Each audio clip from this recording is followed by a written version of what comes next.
Yo guys, welcome to the video. This is Josh or Milky, and in today's video we're going to be talking about farming in the endgame of Path of Exile 2. Obviously it's not everybody's cup of tea. A lot of you will probably watch this and you'll hear the best way is obviously go out and find towers. It's not much different than last league. That's a given. They didn't really change much about the endgame. It is what it is. But this video is going to be about how to kind of make the best of the Atlas if you want to get the most juice. There are also strategies to kind of reduce how much you have to farm to go find towers, or even strategies where you just don't have to care about the overlaps as much because you farm in different things. So there are other things to farm.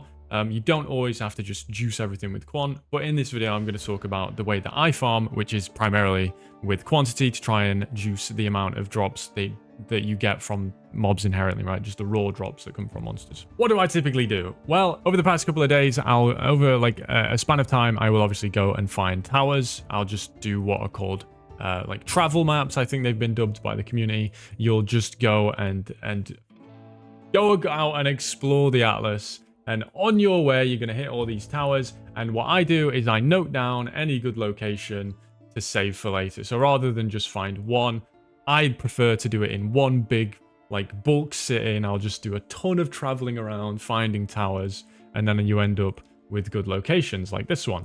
So what is a good location? Well, the good location that you're looking for when you're doing this traveling around is one of two things, in my opinion. You either want a 3 or higher amount of towers overlapping with a decent amount of maps in the intersection. So I would say 5 and above is typically a really good amount. In a 3 or in a 4, in a 5, in a 3 you would probably want a few more than that, but 5 is fine. Or a 2 tower overlap with a sizable amount of maps that are cleansed. Cleansed is the status that is applied to a map once you clear the corruption. You'll be very familiar with this just from completing your Atlas, right? It would be running a map like this river hold I have right here. It would cause all the corrupted adjacent maps to become cleansed. And they have mobs inherent to the map that drop additional loot. Well, they don't drop additional loot, but the loot they drop cannot be like items and stuff, which means it's more often than not currency. So you drop more currency from these maps, and it contains the additional monsters. So a lot more juice. Very good. So 2 towers with cleansed, 3 towers with anything or above. That's what you're looking for. And you'll go through and you'll note all these. And the primary way that people typically navigate the Atlas is with the Grand Project Precursor tablet. This is going to allow you to be able to access any of the maps within the range of your tower. This is very, very important. As it just allows you to navigate much easier, right? You'll be able to travel around and find, typically when you're doing this, you're looking for citadels, is how most people do it, right? You'll do a long session of just going in a direction, and you'll find a ton of citadels, and while you're at it, note down the good locations. Now, obviously, you don't want to put a grand project into every tower that you find. That would be a waste, because obviously some of the towers that you find are going to be the places that you note down as valuable. You definitely don't want to waste the tablet slot then. So then you need to find like the best way to navigate through without interfering with like the good locations, right? So I wouldn't want to travel through here in travel mode, right? I'd want to do these maps once I'd put stuff into these towers. So you don't just want to waste your tablet slots. You want to be kind of considerate of when you use the Grand Project tablet, so as to not waste one of your towers. Hope that makes sense. A caveat to that is also don't overthink it too much. Like it's an infinite Atlas. You're not gonna. It's not the end of the world if you do a grand project and you're like, damn, I had 2 good maps. It's like not the biggest deal, right? So I think that's important to say. A lot of people do overthink it a little bit too much. So yeah, we've got that. And while you're traveling, the way that I would do that is literally just as you're going, if you see a tower that's absolutely useless and it can get you a lot of distance, put a grand project in it. Also put some irradiation tablets in so that the maps you're going through are a higher level, as they can just drop like better loot, right? Better bases and all that kind of stuff. Very nice to have. Also, bosses are nice to do because then you can just rush the boss and finish the map faster instead of having to go and find all the rares. You can just rush straight to the boss. So using overseer tablets in the towers that you know you're not going to use to juice up is really an effective way to travel around. So once you've done that and you have some good locations not noted down, like I have here, don't worry about my notation. This is just for me to understand. This means like 2 towers with 8 corrupt cleansed maps. That's just how I write it down to remember it. So when you've got a location like this, you can obviously start filling up your towers. And the only thing you really care about putting in these things in terms of modifiers on your tablets is quantity. And the reason for that is you can't get quantity from anywhere else. So if you're just trying to scale the inherent loot from the mobs, then quantity is a must on your tablet. It is non-negotiable. So I want to make that clear, clear. For a strategy that wants to scale the base loot of the map, the loot that the mobs drop that isn't from a mechanic like ritual or anything like that, you have to scale the quantity because there's nothing else that gives you it. I hope that's clear. So quantity on tablets, but there are some other things you can do with tablets. And the thing that I like to use is called the Visions of Paradise Precursor Tablet. And what this causes to happen is that any irradiated map that you complete, once it's been affected by this tablet, can be run again. So you double the number of times you can run each map, which is huge, right? It means you have to go and travel half as much. Awesome. But you do lose 1 tablet's worth of quantity. Now, that begs the question, is it better to run 10 maps with, what would it be? Would you rather run 10 maps with 35% quantity or 5 maps with 42% quantity? I think the obvious answer is you'd rather run 10 maps with 35% quantity, even if you have to pay a divine to run them an extra time, because it's just, you make plenty more than that in 10 of these juiced maps, right? These are your juiced maps. So I'd hope that you're making more than a divine in 10 of your juiciest maps. So 35 quant from 5 tablets, and then the visions. Now you can get a lot techier with the visions tablet.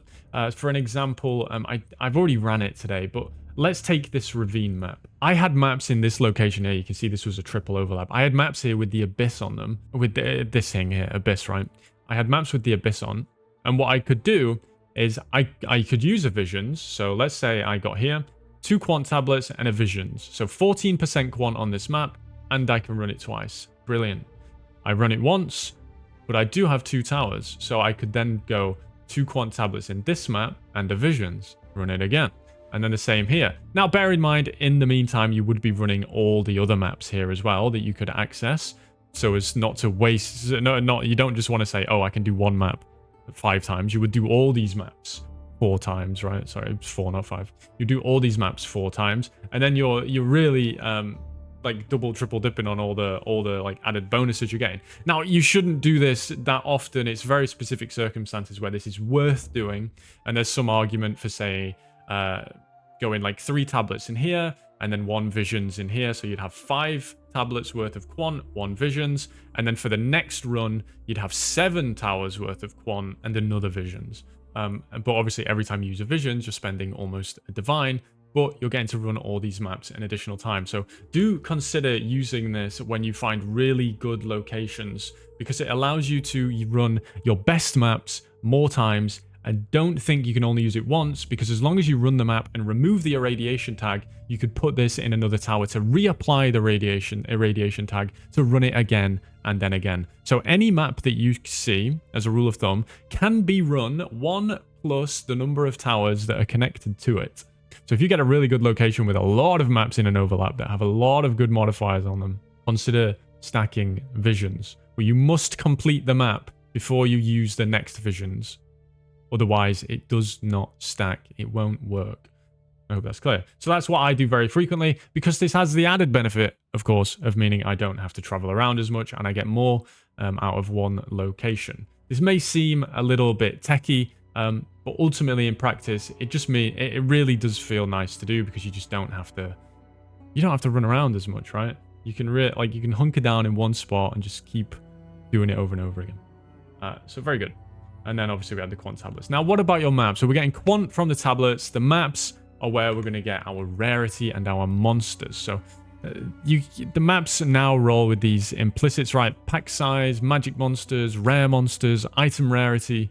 The biggest thing in this game outside of quantity is rarity. And then the thing that is going to actually drop stuff once you've got a lot of quantity rarity are rare monsters. The best combination of things in order to get a lot of rarity and rare monsters would be simply to turn all the mods on your map to rarity and then add rare monsters with the Paranoia Distill. But you don't have to do this for every map. What I choose to do is I will run all my maps up to 6 modifiers and then filter for 50 and above rarity, because if I have 6 modifiers and 50 plus rarity, then I'm going to have other decent modifiers like pack size and increased rare monsters anyway. And then anything that's left over, which you can see I have left here, then I will omen. So I won't omen everything, and I don't think you should, but have an amount of rarity that you're happy to run at 6 modifiers, and then omen after that. Hope that makes sense. Now for abyss maps, some of the most... I had a map today where like I dropped multiple raw divines in consecutive maps, and that was in that location that I spoke about, right? And it was because I was doing desecrated maps. So it's important to note on this next step for desecration, you can have a prefix desecration or a suffix desecration. The easiest way to guarantee you get a prefix desecration is, of course, is to have 3 suffixes already. So when you're rolling these maps and exalting them up, if you notice you have a map with 3 suffixes and 1 or 2 prefixes, put that one aside, desecrate it, because you can get some really good modifiers on here, especially to use on those full abyss maps. So the best one that I found is one that increases the difficulty of let me see if I got one I can do here. It increases the difficulty of the encounter for each pit you've closed in the area so far, and that one really scales up and drops a ton of loot by the end of the map, but it does get very, very difficult. So what you would really want to do your best maps for that, right? So you'd get your 5 mod, then you'd get the additional rare mod on it, and then you'd obviously deli it and run it on those maps. If you wanted to go extreme juice, then you'd get 5 mods, turn them all to rarity, and then try and desecrate specifically for the difficulty thing. But then we might be talking about like just not being worth at that point. But it is an interesting idea that you could definitely do if you wanted to get like just the most out of one map. So that's what I've been doing. That's pretty much exclusively what I do. I go off, find citadels, mark down good locations. If I get really good ones, I'll reuse the visions tablet to get multiple uses out of all the really good maps. And then for other locations that are less good, where I maybe only have 2 tower overlaps, I'll maybe use 1 visions or even none and just clear out the good maps and be on my way.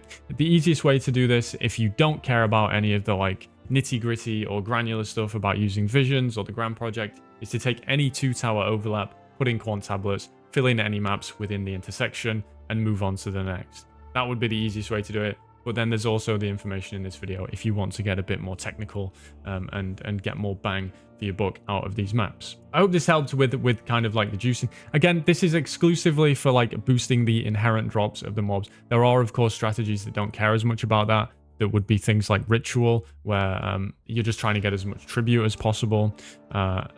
There are some other strategies like wisps, for example, boss wisps. There's other stuff that isn't just juicing with quant, but for the most part, that's the best way to go about things. And it's the most fun, right? You're just killing the most amount of monsters. You drop in a ton of loot. The only annoying thing for me personally is you're in grayscale the whole time. I hate that deli is kind of enforced in this game, and you're constantly staring at, you know, the deli fog. But, you know, they've said they're going to work on things, and I'm looking forward to seeing what they do with this in the future. But for now, that is how I'm farming and how you could do if you if this was of any interest to you. Thank you for watching. I'll see you in the next video.